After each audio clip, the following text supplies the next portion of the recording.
Nadia, and your co-host Leah. So welcome, Vicky.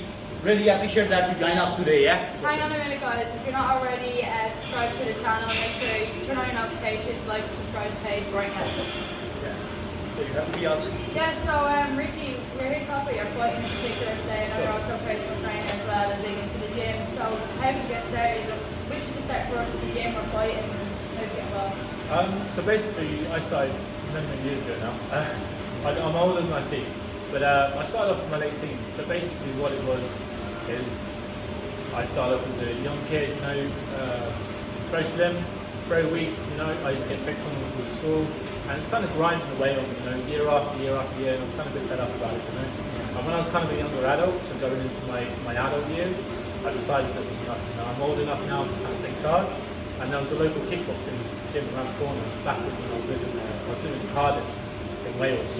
And it was right around the corner. They did classes 5-6 times a week, So I hopped in there. I'd just come out of a bad relationship as well, so I had extra time on my hands, Extra motivation. Extra motivation as well, I'm going to show the world kind of thing, And it kind of, so I geared more towards the kickboxing side of things first, because I think I was just growing up, had that extra aggression, frustration, and I just needed to handle it properly.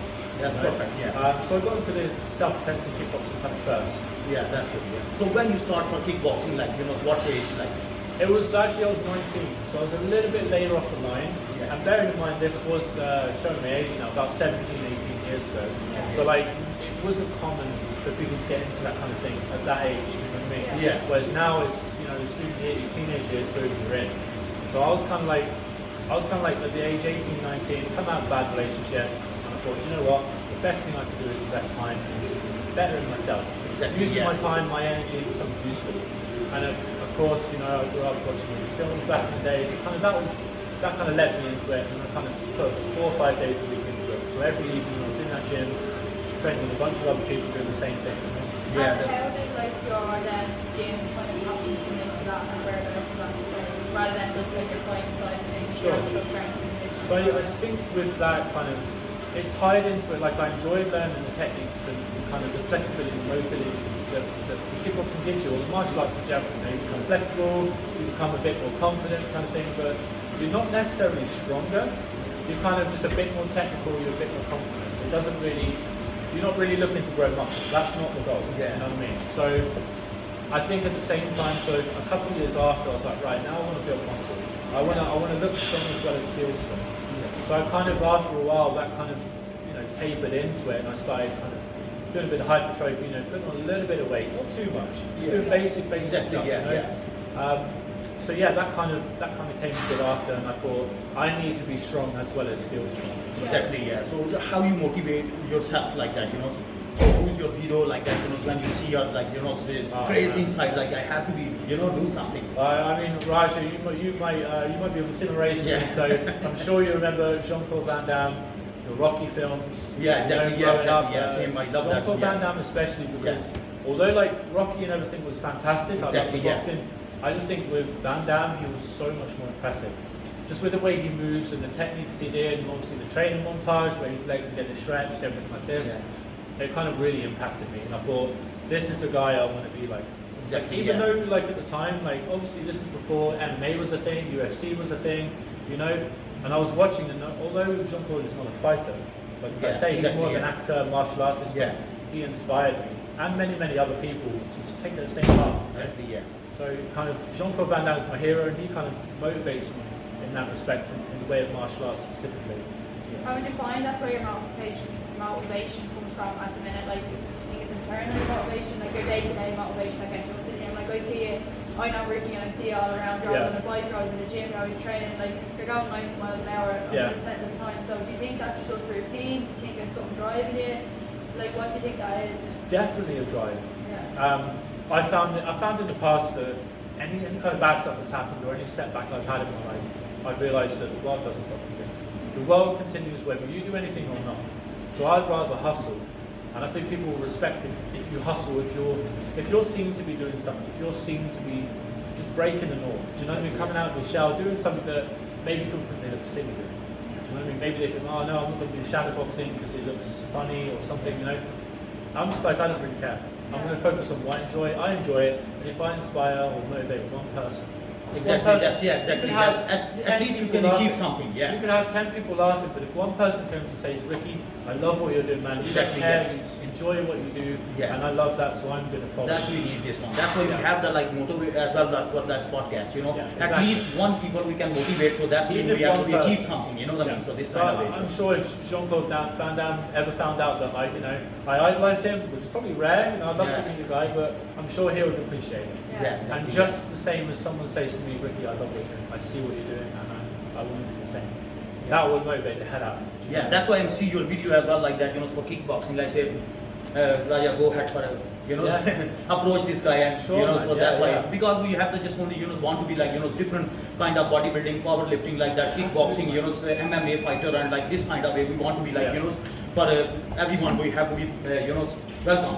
It You know, all for ties in, yeah, to it all motivate ties for in. people, It all the has the same goal, yeah, especially for young kids, for this we have to be. That's we aim like that, so even 1-2 people we can, Yeah. motivate. So that's mean we can achieve something, Sure. So what you have to be give the advice to young people, and how it's like that. What age you can think about is suitable to like kickboxing or Sure.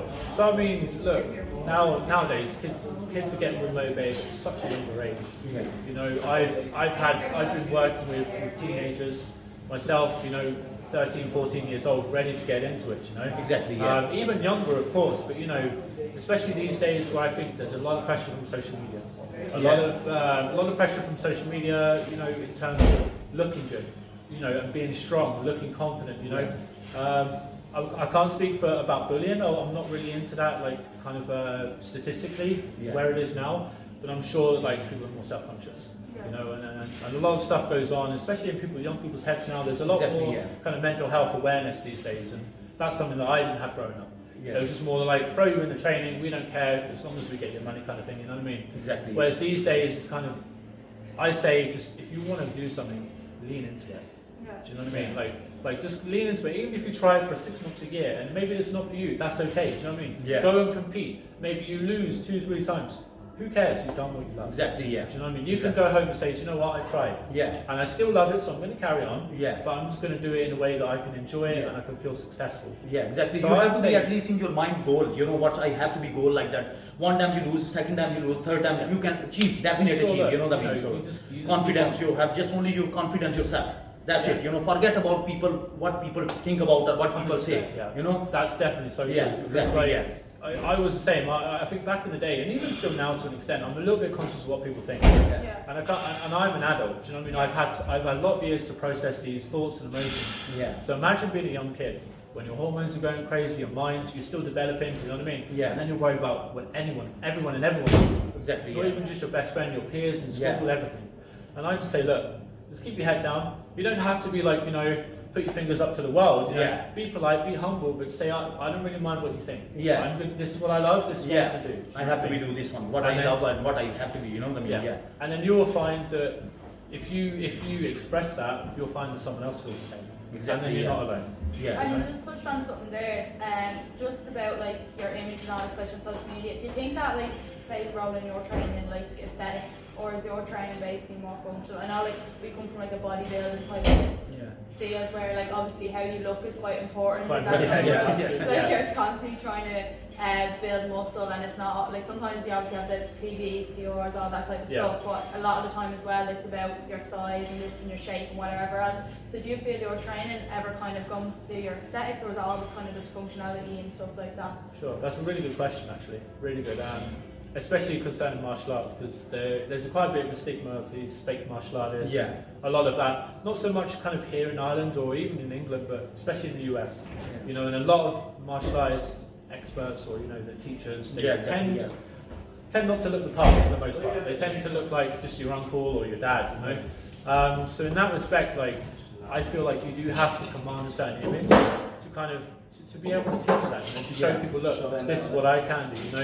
If I was grossly overweight and throwing the same techniques, it wouldn't look as clean, as sharp. Yeah. Do you know what I mean? I So might find that as well, kind of being a PT, like I know when I was doing my training session, first one in gym is like, do I look like a PT? Do I Sure. look like Yeah, someone absolutely. would want to train? So I guess that's kind of where the question comes from, is like, Yeah. how did that kind of, or did it even play into your own training and how you viewed your own I training? mean, I would like to say at this stage, I've been training for best part of 17, 18 years. So I like to think that I'm confident in my skills and my techniques and all my I say moves, but the techniques I throw, all the kind of basics, the fundamentals, and even some of the tricky stuff. I like to think that I perfected it to a stage where, I shouldn't have to kind of worry about how it looks. Yeah. It should just come natural. I should be able to just, work it back naturally, Yeah. and it'll just look like how I want it to look. You know what I mean? So I do agree that you have to have a certain image, and sure, like with the social media and that, you want it to look exciting, you want it to Yeah. look cool, you want it to look fun as well. You don't want to be too much on the serious side. Exactly, You don't yeah. want to say that you can't be a random person, you can't be an average person. You have to have this fighter look. Yeah. No, you can be anyone and everyone. Yeah. So yeah. Yeah. Yeah. So any question? No, I think this is, So I really appreciate that, Vicky. So guys, that's like, we are very thankful he joined us today. So like, it's kickboxing and there's a coaching as well, FBT gym. So if anybody want to be join him like that, just DM me and I can link his post as well there for like Instagram. So you can personally text a message to him and any kind of question, kickboxing or like that, so approach him, you can text him. There, so okay guys, look after yourself, look after your family and friends. Whatever you want you can do, but right things not a bad thing. See you for next podcast.